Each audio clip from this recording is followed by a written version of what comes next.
We're going to uncover the secrets behind the most popular scams being carried out by con artists in Britain today.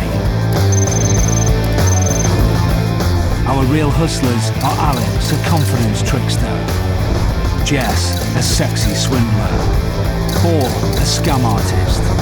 They've been travelling the UK to demonstrate to our hidden cameras exactly how the cons work. We all know that feeling of shock and panic when something of value is stolen. In this con, the hustler uses that feeling to manipulate the mark into doing something they wouldn't ordinarily do. Alex, Jess and Paul arrive at the service entrance of a large London shopping arcade. They make their way to the cafe area on the second floor, a suitable hunting ground for our team. See you later. Bye. They split up to take up their positions for today's scam, the bag and pin snatch. So Alex and Jess are pretending to be tourists whilst keeping an eye out for a suitable victim. They have chosen this woman, and it's her handbag that's the target. The bag is going to be snatched, but that's only half the plan. The stakes are much higher, as you will soon see. Alex and Jess wait for an opportunity to make their move, while Paul watches proceedings from the back of the cafe. This is their chance. The woman's friend leaves the table, and the mark is now alone and vulnerable. Okay, no problem. Yeah, I come too. But when will I see you? No? When I come back? Does your number work here? Yeah, no. Hang on, we take one photo. Okay, 1 second. Excuse me, can you take a photo? 1 second. Alex and Jess distract the mark and manoeuvre her into turning her back on her handbag. Like this. There's Paul. He's going in for the steal. I have to put it on here. 1 second. I think he's like this. Okay. Thank you. Instead of doing a runner, Paul takes a seat near the mark's table. Alex and Jess have their photo, but the mark turns back to realise her bag is gone. Out of sight of the mark, Alex has to get somewhere fast. Okay, I've got to go to the van.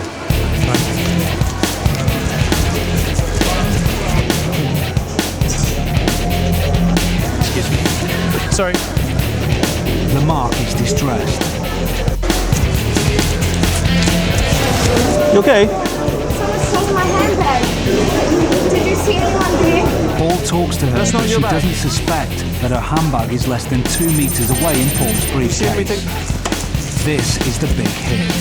The team are going to try and fool the mark into giving them her card pin, as well as her personal details. Excuse me, do you have anything valuable in it? Do you have like bank cards or anything? Cards, my phone, my What bank are you with? Barclays. I work for Barclays. You do? Yeah, let's cancel your bank cards. Have a seat. Don't worry, have a seat.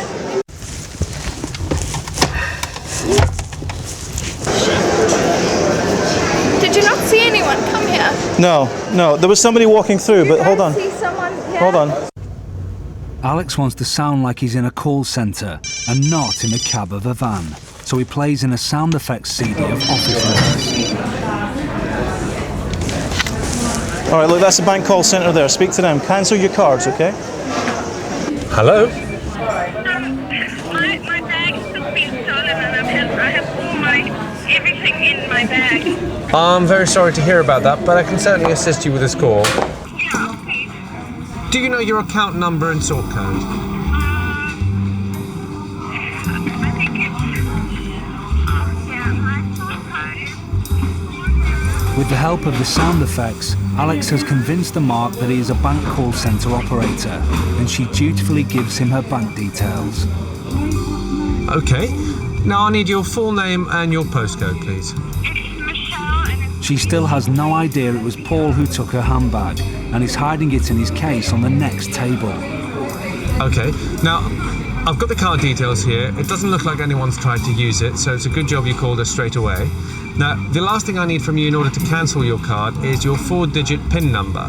Now, I can't take this off you myself because we're not allowed to take PIN numbers, so I'm going to have to put you through to the automated service. Okay? Okay, thanks. Alex now plays back a message from Jess recorded earlier. After the tone, please enter your 4-digit PIN number, followed by the hash key. Alex records the tones, which could easily be decoded later to reveal the PIN. Your card has now been cancelled. Thank you for calling. Goodbye. The mark is grateful to the Good Samaritan. All right, yeah, all right. But Paul's walking away with her handbag. Worse still, she thinks her account is now safe, whereas in reality, the real hustlers have done enough to completely empty her finances. It started as a distraction robbery. It developed into a card pin and identity theft. A potentially devastating combination for the victim. It's time to put her out of her misery and let her know how bad it could have been.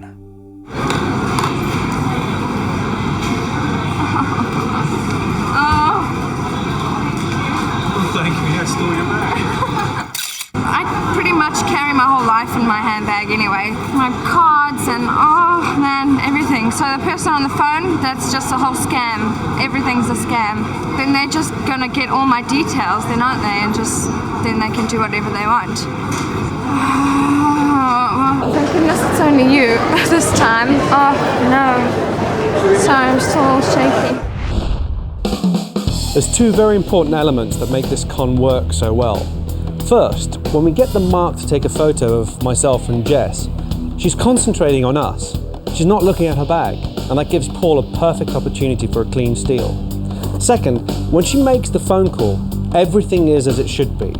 There's office noises in the background, there's phones ringing, there is nothing to arouse her suspicion. And without thinking, in panic, she gives all her information straight to us. Always try and keep your wits about you. And if something doesn't seem right, then ask questions. But what you must always remember is that the only person that knows your PIN number is you. The bank don't know it and they shouldn't ask for it. So if they do, then you should be immediately suspicious. We meet people who've lost their handbags every day, and the effect on them is devastating. They lose their phones, they lose their address books, house keys, car keys, cash, cards. All these things have got to be replaced, and they have to basically reorganise their life. Householders may think when their front door is locked tight, their property is safe, but right now, especially on modern housing estates, the letterbox is an easy way into the home for a thief. So watch out for anyone walking around with a long stick.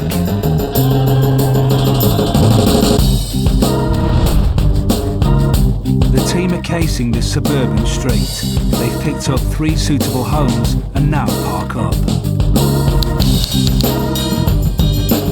The team need the cover of darkness and a certain amount of manual dexterity to succeed.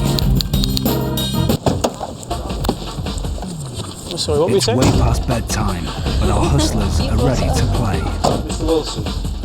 Yeah, you were just saying something about something. They tool up with their weapons of choice and we switch to night cameras.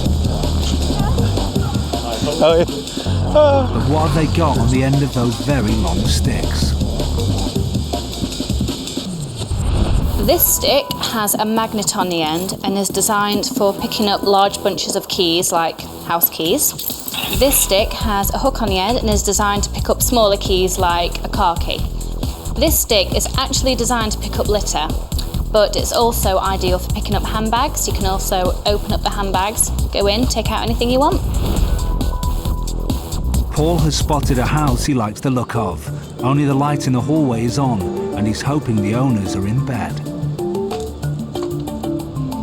Paul checks out the view from the letterbox, and in he goes. A miniature camera captures the stick's-eye view of the heist. There's a bag on the floor in reach of his claw. He pulls at the bag to get a better look inside, and is rewarded with finding a purse to snatch.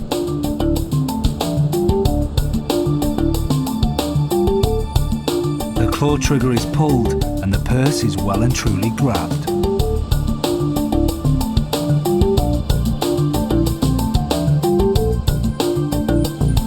A bit of manipulation, and out it pops. Meanwhile, Jess has spied a jacket hanging up at the bottom of the stairs. Nothing unusual in that, except Jess's magnetic long stick can reach it easily. The pocket is dipped, and Jess has caught a bunch of house keys. The owners are asleep upstairs, so Jess must be as quiet as she can as she retrieves her haul.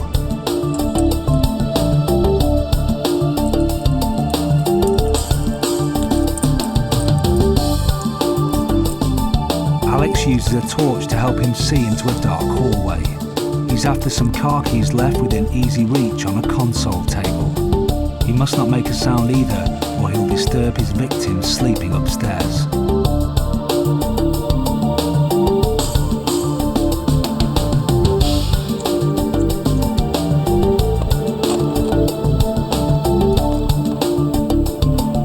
The hook proves an ideal choice for snagging the keyring.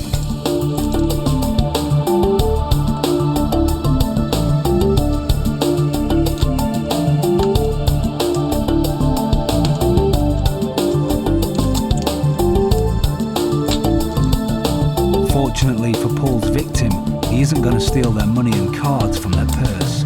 Instead, he's going to leave the real hustle equivalent of a calling card. The owners will be in for a shock when they see Paul's face grinning up at them from the doormat in the morning. But that will turn to relief when they realise it's only a warning and nothing has been taken. Alex could steal this car easily, but he's doing the same as Paul and leaving the car owner a cheeky memento of his nighttime exploits instead. Meanwhile, Jess lets herself in using the house keys she's just fished from the jacket pocket. She's not too cocky though, as any noise may give her away. Alex strikes a pose. His calling card is going to cause more shock than any parking ticket, but it will make sure the owners get to keep their car safe in the future.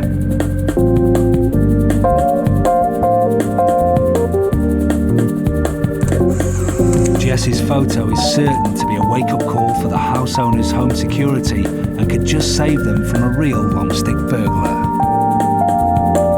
Alex thoughtfully posts the car keys back, and it's time for the team to leave.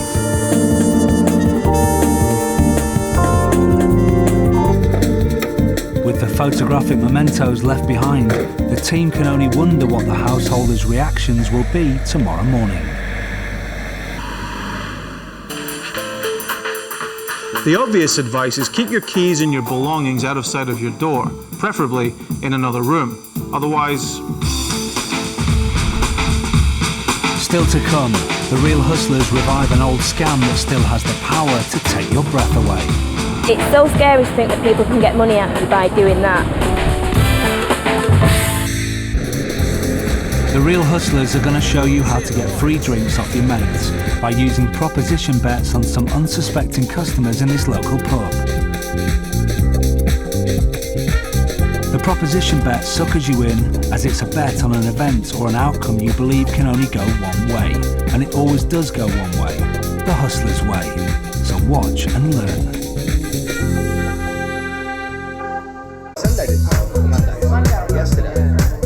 It's Paul's turn to get in the round, and that means picking targets for a proposition bet that Paul thinks he is sure of winning.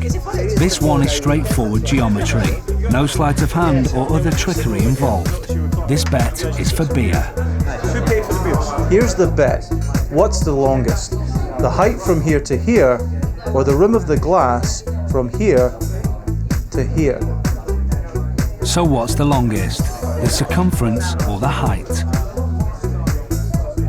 It seems a bit close to call, but the three friends warily plump for the height being a greater distance than the circumference. You go for the height? Yeah. Paul ratchets up the bet. For 2 beers, it's the combined height of the beer glass and an ashtray versus the distance around the rim. Now all the way. Now the height of it. The height has to be better. That's 2 drinks. So if I can prove that that's greater than that, I have to prove it. They're sticking with the height as it seems a surer bet. Go on then. Paul won't let it rest there and seems to have got caught up in the game as he raises the stakes yet again. To 3 beers and 3 shots, with the height now made up of the beer glass, Paul's mobile phone, an ashtray, and a box of matches. So 3 beers and 3 shots. If I can prove to you that is bigger than that. Paul seems to have lost the plot and stacks up another ashtray, making the combined height that of 2 ashtrays, a mobile phone, a box of matches, and a beer glass. Paul's prize, if the 3 friends are wrong about the height being the longer dimension, will be 3 beers, 3 shots, and 3 bags of crisps. Has to be bigger. Has to be bigger. 3 beers, 3 shots, 3 bags of crisps. For the 3 friends, it's a surefire bet that the height is greater than the circumference. So, it's time for Paul to prove otherwise with the end of a paper napkin.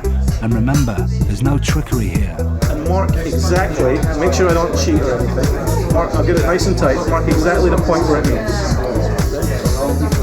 This is all above board.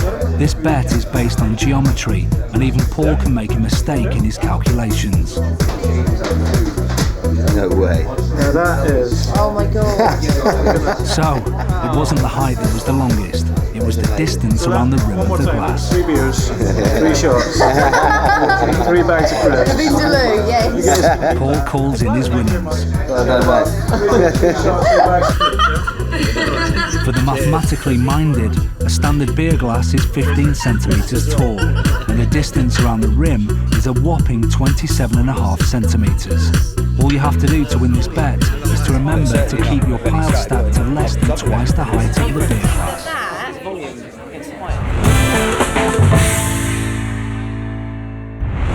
Last year, more than £65 million was lost to cash machine fraud. Hustlers are experts at diverting people. And at the cash machine, your card is exposed for a split second. But that's all it takes. Alex is in position and Jess is in character on a pair of crutches as our Real Hustle duo demonstrate a classic cash machine crime, a cash card switch. Watch closely to see how this con takes its victims completely by surprise. This is the mark. She's queuing up to use the cash point, but with Alex and Jess around, you know something's about to spoil her day.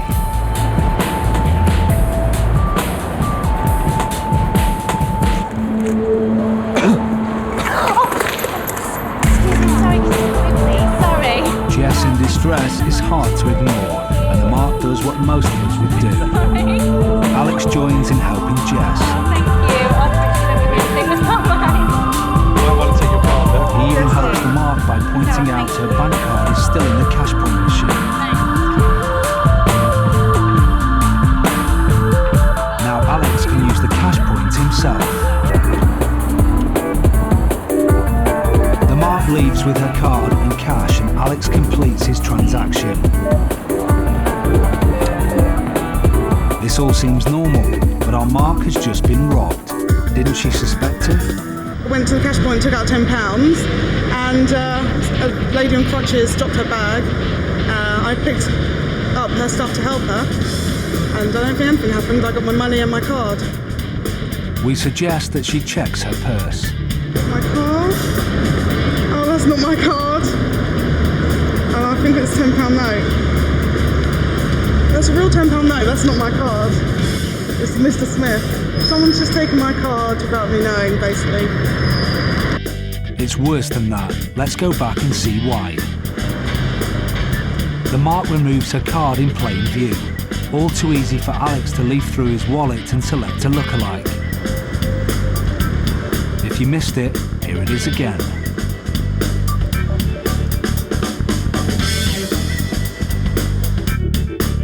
Alex is watching over the mark's shoulder as she inputs her PIN. This is shoulder surfing. Now it's all down to timing. Alex waits for the right moment to give Jess the cue to cause a distraction.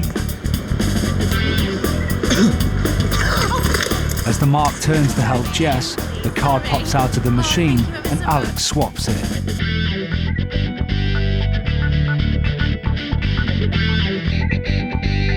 Shoulder surfing allows the fraudster to use the genuine PIN with the real card, stolen using a distraction technique. You might want to take your card though. No, thank you. The mark is convinced that she has her own card back. She doesn't even check it and leaves the scene happy. Alex has the card and he knows the PIN. All he has to do now is empty the mark's bank account. He's got the lot. Job done, and all that money has made Jess feel a lot better. It didn't take Alex and Jess long to practice this deception. So, how can you protect yourself from this all too common crime? The basic rule is this: never let anybody or anything distract you when you're at the cash machine. Always keep an eye out for your card, and always cover your PIN. Everybody's got heroes in their lives. For some people it's sportsmen, for other people it's artists. For us three, I can safely say it's the most successful con man of modern times, Frank Abagnale. In fact, he was so successful that Steven Spielberg made a film of his life called Catch Me If You Can with Leonardo DiCaprio. In my case, I was just in the airport in Boston, Logan International Airport at the time, and I noticed that everyone was putting their night receipts and money into a bag, which they then carried down to the bank that was in the terminal. And they stuck their night key in the box, dropped the bag down, they made sure it went all the way down, then they closed it and locked it. As I sat there, I watched everyone from Avis, Hertz, to the airlines, to the restaurants drop their bags. So the next night I came back to the airport, but I had rented a guard uniform from a costume store. I stood in front of the night box and hung a sign up that said, "Night box out of order, please leave all deposits with guard on duty." Everyone did, they just dropped the bags, and then I left with the bags. Actually, Steven Spielberg did film that in an airport with Leonardo, and people came up to Leonardo handing him the money, even though there were cameras all over the place that was obviously being filmed. People still walked up and wanted to hand him the money bag. They had to explain they were shooting a movie. So I'm sure that it would work today just as it worked 40 years ago. Alex, Paul and Jess decide to put Frank's theory to the test and see if they can pull off his classic scam.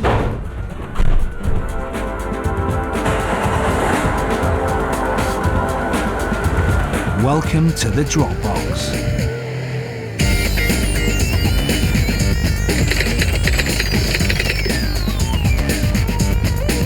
The Real Hustle team have travelled to Manchester to put Frank's methods to the test. Paul and Alex park up in a city centre back street. They disguise their van as a security vehicle.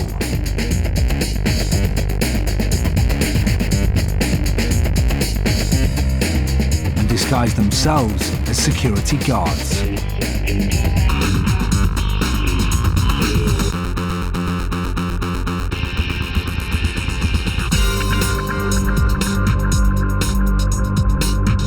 With the preparation done, they set off for their hit location.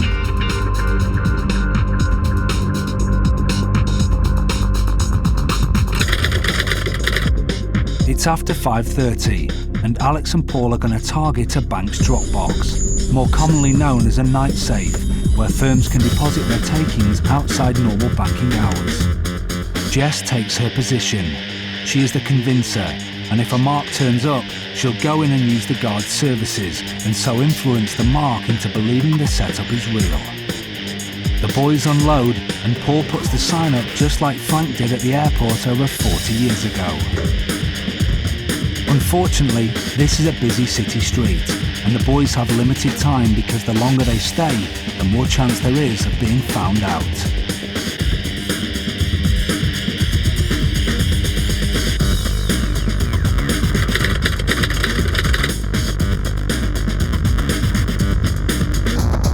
The minutes tick by.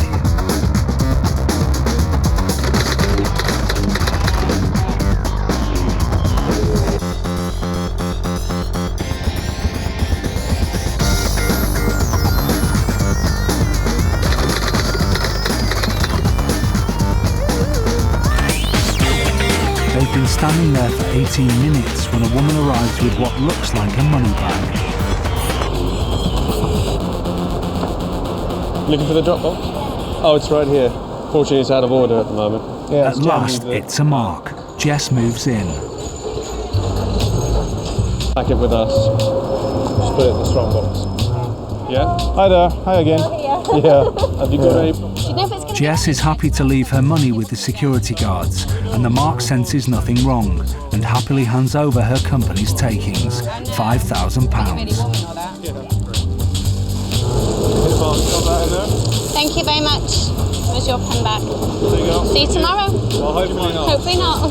Bye. Job done, Jess gets clear. The mark signs a worthless form and leaves.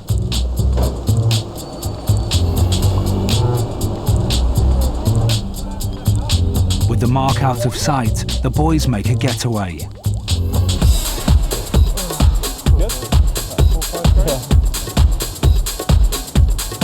Frank was right.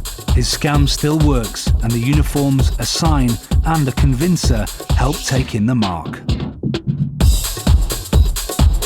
Before we let her know her money's safe, we tell her that she's been conned. Are you having a laugh? But then the enormity of what's happened sinks in. Ah, you get in so much trouble.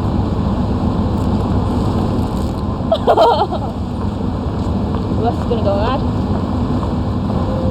It's so scary to think that people can get money out of you by doing that so easily and nobody actually thinking anything of it. So, what can you do to protect yourself against this Dropbox scam? Most banks will use a well-known security firm. If you don't recognise the name or something doesn't seem quite right, then contact the bank and get them to confirm their authenticity.